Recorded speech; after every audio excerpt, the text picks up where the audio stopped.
Bienvenue à la discussion. Aujourd'hui, on va se pencher sur l'avenir de l'énergie nucléaire. On va explorer deux voies qui sont radicalement différentes, incarnées par deux combustibles, le plutonium et le thorium. Oui, et la question au cœur de notre échange, c'est vraiment celle-ci. Pour avoir une énergie durable et sûre au 21e siècle, est-ce qu'on doit miser sur une technologie qu'on connaît déjà, une technologie éprouvée, ou est-ce simplement l'optimiser, ou est-ce qu'il faut oser une rupture technologique complète? C'est exactement ça. Les documents qu'on a analysés nous placent vraiment face à ce dilemme. Pour ma part, je vais défendre l'idée que le cycle du plutonium, c'est la solution pragmatique et même indispensable pour les décennies qui viennent. C'est le pont qu'on doit construire avec les briques qu'on a déjà sous la main. Et de mon côté, je soutiendrais que le thorium, même s'il est moins mature technologiquement, je vous l'accorde, représente la seule solution à long terme qui soit fondamentalement supérieure. Pourquoi? Parce qu'elle s'attaque à la racine même des problèmes qui ont toujours freiné le nucléaire, la sûreté, les déchets et la prolifération. Bon, alors entrons dans le vif du sujet. Ma position, elle est vraiment ancrée dans le réel, dans ce qui fonctionne aujourd'hui en 2025. Le plutonium, ce n'est pas un concept de laboratoire, loin de là, c'est une réalité industrielle. On l'utilise déjà depuis des décennies dans le combustible MOX qui alimente des dizaines de réacteurs classiques en France, au Japon. Mais surtout, et c'est là que l'avenir se joue, il est le carburant des réacteurs de quatrième génération, ce qu'on appelle des réacteurs à neutrons rapides. Le réacteur russe BN800, par exemple, ce n'est pas un prototype, il est connecté au réseau, il produit de l'électricité commercialement. La technologie est là, elle est maîtrisée, et point crucial, elle répond à un problème majeur et urgent. Qu'est-ce qu'on fait de nos stocks mondiaux de plutonium civil? On parle d'environ 300 tonnes. C'est un passif hérité de 50 ans de nucléaire. Le cycle du plutonium transforme ce passif en un actif énergétique colossal. C'est un retournement de situation assez incroyable. On nourrit les réacteurs du futur avec les déchets du passé. Je comprends. Je comprends parfaitement l'attrait de cette approche pragmatique. Vraiment. Mais je pense qu'elle nous enferme dans un paradigme qui, même si on l'optimise, conserve ses défauts d'origine. Moi, j'aborde la question différemment. Plutôt que de, disons, rafistoler une technologie héritée, pourquoi ne pas en concevoir une nouvelle, penser dès le départ pour être meilleur? C'est exactement ce que propose le thorium. Mon argument est simple. Il repose sur trois piliers fondamentaux où le thorium surpasse tout ce qui existe. D'abord, la sûreté. Les réacteurs les plus adaptés au thorium, les réacteurs à sel fondu, fonctionnent à pression atmosphérique. Ça élimine d'emblée le risque d'explosion de vapeur comme à Tchernobyl ou d'hydrogène comme à Fukushima. Et en plus, leur combustible est liquide, il s'écoule par simple gravité dans un réservoir de sécurité en cas d'incident. La fusion du cœur devient physiquement impossible. Ensuite, les déchets. C'est peut-être là que la différence est la plus spectaculaire. Le cycle thorium ne produit quasiment pas de transuranien. Un instant, juste pour qu'on soit bien clair pour ceux qui nous écoutent, quand on parle de transuranien, on parle bien du cœur du problème des déchets nucléaires, n'est-ce pas, hein? Exactement. Ce sont ces éléments, comme l'américium ou le neptunium, qui restent dangereusement radioactifs pendant des centaines de milliers d'années. C'est ça qui justifie le stockage géologique profond et qui alimente toutes les craintes. Avec le thorium, on ne produit pas ces éléments.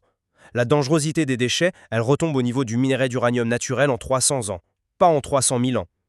On passe d'un problème quasi géologique à un problème d'ingénierie à l'échelle humaine. C'est une révolution. Et enfin, la prolifération. L'uranium-233 qui est produit dans un cycle thorium est toujours contaminé par un autre isotope, l'uranium-232, qui est un émetteur de rayons gamma extrêmement puissant. Cette contamination rend le matériau incroyablement difficile et dangereux à manipuler.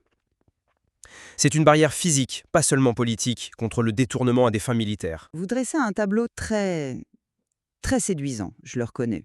Mais il a la beauté d'une promesse lointaine. Revenons à la question de la maturité technologique. Vous citez le réacteur russe BN800. C'est un bon exemple de ce qui existe. On pourrait décider de construire une flotte de réacteurs similaires demain, et ils seraient opérationnels en 10 ans. C'est une solution concrète pour la crise climatique et pour nos déchets actuels. En face, où en est le thorium? On a des démonstrateurs, oui, comme le TMSREF en Chine, qui est un tout petit réacteur de recherche de 2 mégawatts, ou quelques projets en Inde. Mais les premières centrales commerciales, si tout va bien, on ne les attend pas avant 2040 ou 2045. C'est une solution pour la génération de nos enfants, pas pour la nôtre. Nous, on a un problème à résoudre maintenant. C'est un argument juste, mais il faut se demander pourquoi on en est là. Ce décalage de maturité, ce n'est pas le fruit d'une infériorité technique du thorium, loin de là. C'est le résultat de 70 ans de choix politiques et militaires. Le cycle uranium-plutonium, il a bénéficié d'investissements colossaux depuis le projet Manhattan, parce qu'il produisait du plutonium de qualité militaire. Le thorium, qui n'avait pas cet avantage stratégique, a été abandonné dans les années 70 malgré le succès du réacteur expérimental d'Oak Ridge. Se focaliser uniquement sur ce qui est prêt aujourd'hui, c'est se condamner à perpétuer une technologie qui a été choisie à l'origine pour de mauvaises raisons. C'est un peu comme si, en 1910, on avait refusé d'investir dans l'automobile, sous prétexte que le réseau de maréchaux ferrants pour les chevaux était bien plus développé. Attendez, vous parlez du BN800 comme d'une simple adaptation d'une technologie militaire. Est-ce qu'on peut vraiment le réduire à ça? N'est-ce pas justement la preuve qu'on a su faire évoluer cet héritage vers une application civile qui est, elle, parfaitement optimisée pour la gestion des déchets? Non, je ne dis pas que c'est une simple adaptation. Je dis que son développement s'inscrit dans une lignée technologique, celle des réacteurs rapides refroidis au sodium, qui a été massivement financée pendant la guerre froide pour sa capacité à produire du plutonium. La question demeure, si on était parti d'une feuille blanche dans les années 50, avec pour seuls objectifs de produire de l'énergie civile la plus sûre et la plus propre possible, est-ce qu'on aurait choisi cette voie? Probablement pas. Continuer sur cette lancée, c'est ignorer cette question fondamentale. L'investissement dans le thorium aujourd'hui, ce n'est pas un luxe, c'est la correction d'une erreur d'aiguillage historique. Je vois votre argument sur l'héritage historique, mais je le formulerai différemment. Il ne s'agit pas de s'enfermer, mais de gérer une transition de manière responsable. Et c'est justement sur la question des déchets que les réacteurs rapides au plutonium montrent leur pertinence immédiate. Vous avez raison, le thorium produira moins de déchets à l'avenir. Mais les réacteurs rapides, eux, s'attaquent aux déchets du passé. Leur grande force, c'est leur capacité à incinérer non seulement le plutonium, mais aussi ces fameux actinides mineurs dont vous parliez, l'américium, le curium. Ils sont conçus pour être des nettoyeurs du parc nucléaire existant. C'est une solution de dépollution active qu'on peut mettre en œuvre d'ici 20 ans. Il nettoie ou il transforme. C'est une nuance qui me paraît importante. Parce qu'en brûlant ces actinides, on se retrouve quand même avec une grande quantité de produits de fission qui sont eux aussi très radioactifs à l'échelle de plusieurs siècles. On ne fait que déplacer le problème et le changer de nature, on ne l'élimine pas. On passe d'un coffre-fort qu'il faut garder pendant 300 000 ans à un autre qu'il faut garder pendant, disons, 3 à 500 ans. C'est mieux, certes, je vous l'accorde, mais la filière thorium, elle évite de remplir le coffre-fort dès le départ. C'est là toute la différence. C'est traiter la cause plutôt que les symptômes. Mais la différence d'échelle est radicale, et vous le dites vous-même. Gérer des produits de fission sur quelques siècles, c'est un défi d'ingénierie que nos sociétés peuvent raisonnablement relever. On sait construire des structures qui durent 500 ans. En revanche, gérer des transuraniens sur 300 000 ans, ce n'est plus de l'ingénierie, c'est un pari sur la stabilité à long terme de la civilisation humaine, sur la permanence de nos institutions, de nos langages. Ce n'est tout simplement pas la même catégorie de problèmes. La filière plutonium nous ramène le problème à une échelle de temps humaine. D'accord, mais même en acceptant cette réduction du problème des déchets, il reste la question de la sûreté de ces incinérateurs. Les réacteurs rapides, comme le BN800, sont refroidis au sodium liquide. Le sodium, c'est un excellent caloporteur, mais il a un inconvénient majeur, il s'enflamme violemment au contact de l'air et il explose au contact de l'eau.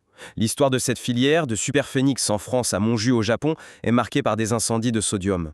En comparaison, un réacteur à sel fondu pour le thorium fonctionne à basse pression avec un caloporteur qui est chimiquement stable. Le niveau de sûreté intrinsèque est sans commune mesure. C'est peut-être ça le changement de paradigme qui pourrait enfin permettre une large acceptation publique du nucléaire, ce qui reste un obstacle majeur pour n'importe quelle technologie, y compris la vôtre. L'acceptation publique est cruciale, je vous l'accorde, mais elle est souvent liée à la peur de la prolifération nucléaire et c'est un argument souvent utilisé contre le cycle du plutonium. Et là, franchement, je ne suis pas convaincue. Je pense que le risque lié aux programmes civils qui sont encadrés par des garanties internationales extrêmement strictes de la IEA est largement surestimé.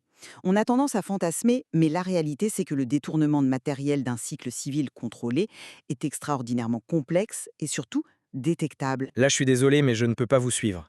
L'idée que la barrière technique n'est pas fondamentale, ça me paraît très risqué. Le problème du cycle plutonium, c'est qu'il impose une étape de retraitement chimique, le procédé Purex, qui a pour but de séparer le plutonium quasi pur du reste du combustible usé. Une fois que vous avez ce plutonium séparé, même s'il n'est pas de qualité militaire idéale, il est directement utilisable pour fabriquer un engin explosif. Vous créez donc un matériau proliférant à l'état pur. Et vous faites confiance à des traités politiques et à des inspections pour une sécurité qui devrait être inscrite dans la physique même du réacteur. Mais le cycle fermé au plutonium, en réutilisant immédiatement ce plutonium pour fabriquer du nouveau combustible, permet justement de ne pas l'accumuler. En brûlant les stocks existants dans des réacteurs rapides, on peut réduire la quantité totale de plutonium potentiellement accessible dans le monde. La meilleure façon de sécuriser une matière, c'est de la détruire en produisant de l'électricité. La barrière est avant tout institutionnelle et politique, et elle a fait ses preuves depuis 50 ans. Aucune filière n'est à risque zéro, mais celle du plutonium, si elle est bien gérée, permet de diminuer les stocks globaux qui représentent la véritable inquiétude. Votre argument, si je comprends bien, c'est que le meilleur moyen d'éviter que le stock ne soit volé, c'est de le brûler. Je suis d'accord. Mais la filière thorium propose quelque chose de bien plus élégant. Ne pas produire ce stock du tout. L'uranium-233 de la filière thorium est autoprotégé.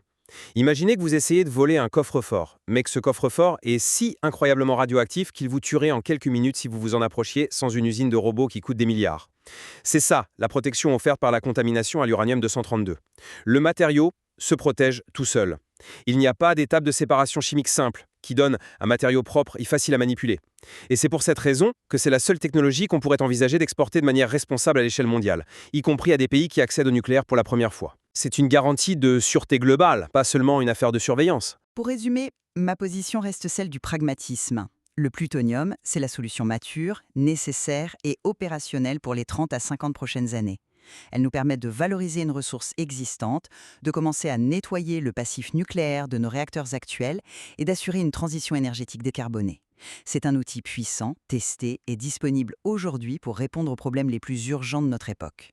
L'ignorer au nom d'un idéal futur serait à mon sens une erreur. Et pour ma part, je maintiens que le thorium incarne la solution à long terme, celle d'après 2050 ou 2060.